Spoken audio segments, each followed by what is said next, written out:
Hello everyone, my name is Andrea. And I'm Laura. We are Broggiyoga. Thank you for joining us here today.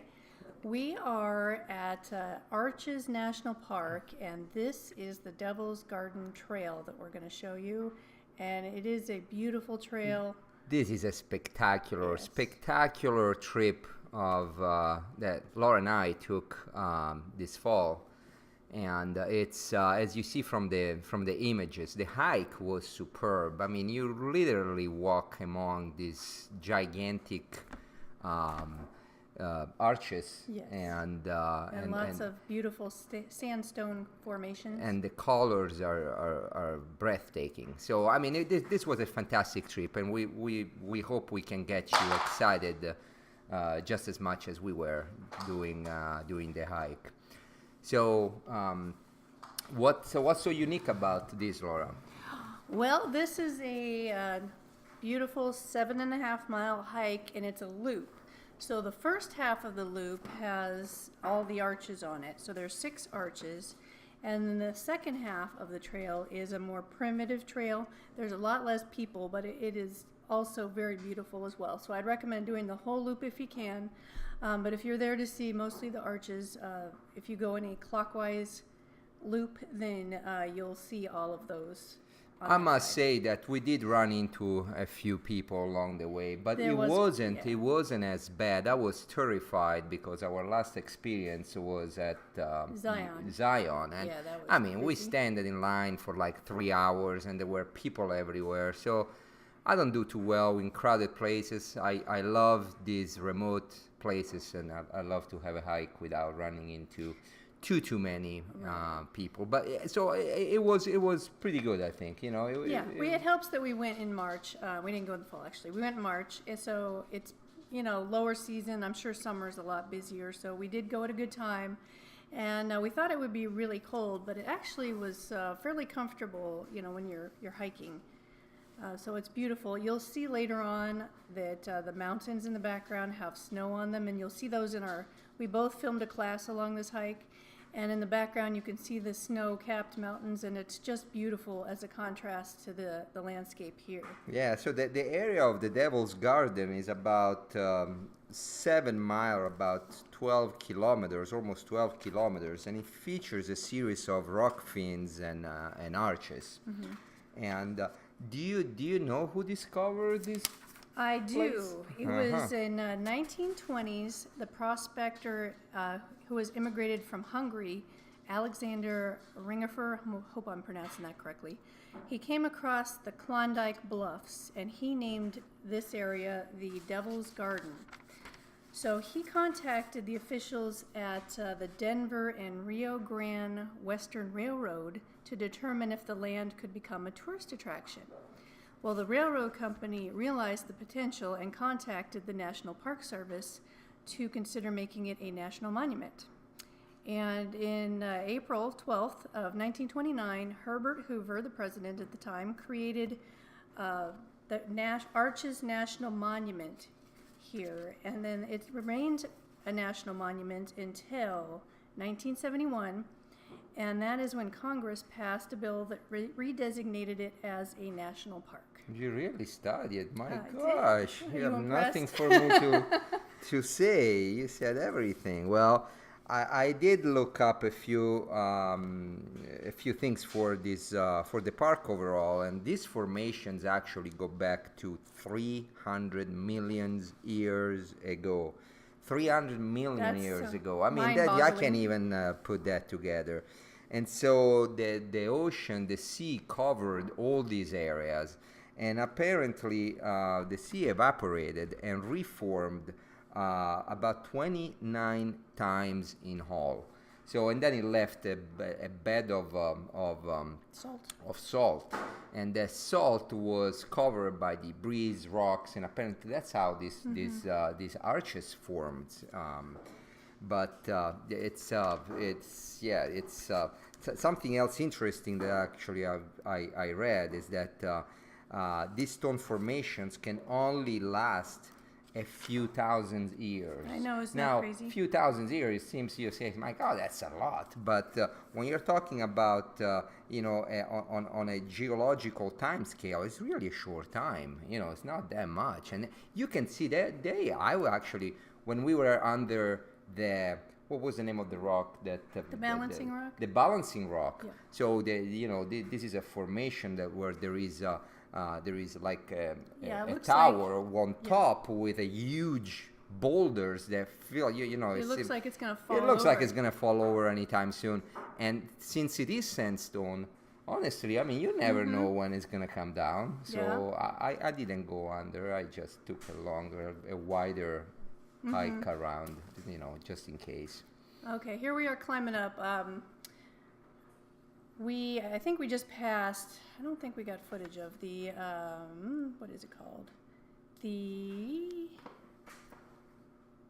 landscape arch. That is the longest arch in North America. So it is 306 feet wide, and at the narrowest, it's only 6 feet wide. So it's quite fragile, as you can imagine. And part of it actually did come crashing down in the 90s. So yeah, as Andrea was saying, that they only last a short time, geologically speaking. Now, something else that's quite interesting is that the park contains the highest density of national arches in the world. So we're talking about 2,000 national arches. I mean, natural arches. That's a crazy. lot of It arches. is. Just condensed in this area. And it's great because here in this park, they let you climb up on all these rocks. And we're actually getting ready to film Andrea's video at this point. So this is a little bit further out to the view for his class, and you can see the mountains in the background. So Yeah, it's there is really still beautiful. snow, and you can see that there are this fin, this sticking up, Yeah. and that's the name of sandstone. Devil's. What do you know, by the way, the name Devil's I don't know Garden? how he came up with that name. I think it must have to do something probably with those fins sticking up. I mean, it's I don't know if you can really get the idea through the video. You have to be there to experience it. But we're trying to pick a good spot here. Yeah, it's really definitely worth the trip. Absolutely. And so, any other things you can say about the actual hike or the national park overall? I mean, we're going to talk more about it Yes. later, right? Yes. Let's see. Some of the wildlife. There's cougars around here, mule deer, bighorn sheep, red foxes, rabbits, kangaroo rats, and other rodents. There's, of course, some lizards. Snakes? It didn't mention snakes, so I know Andrea does not like snakes. I'm terrified by rattlesnakes. I have had a few encounters with rattlesnakes, and I gotta tell you, I mean, I would rather face a lion than a snake. You don't see them, but look how beautiful they are right there in this part of the footage. Oh, yeah. The towers that you see sticking up, and those boulders, They you look like they're just gonna fall over. or somebody, looks like somebody put them there. Now, you're not supposed to actually, there are very few rules, I must say, for this national park. Most of the other ones, you really literally cannot even put a foot outside your path.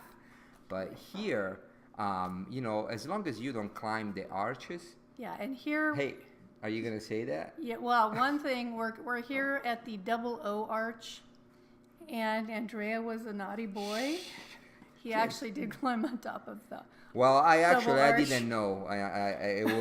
It was an honest mistake. I saw it, and I love to climb anything that's up. I want to go up, so I did go up, and then later she told me, "Hey, you can't really go on top of those arches." But it was quite a view from up there. I'm I have sure to it say. was, but yeah, And everywhere I'm sure else. I wasn't the first one anyway. Yeah, I going know. up, Well, so- everywhere else they pretty much let you climb. It's just they don't want you on the arches for obvious reasons. They're fragile. and I understand it. Yeah. It totally makes sense. Oh, is but, that you from up top there?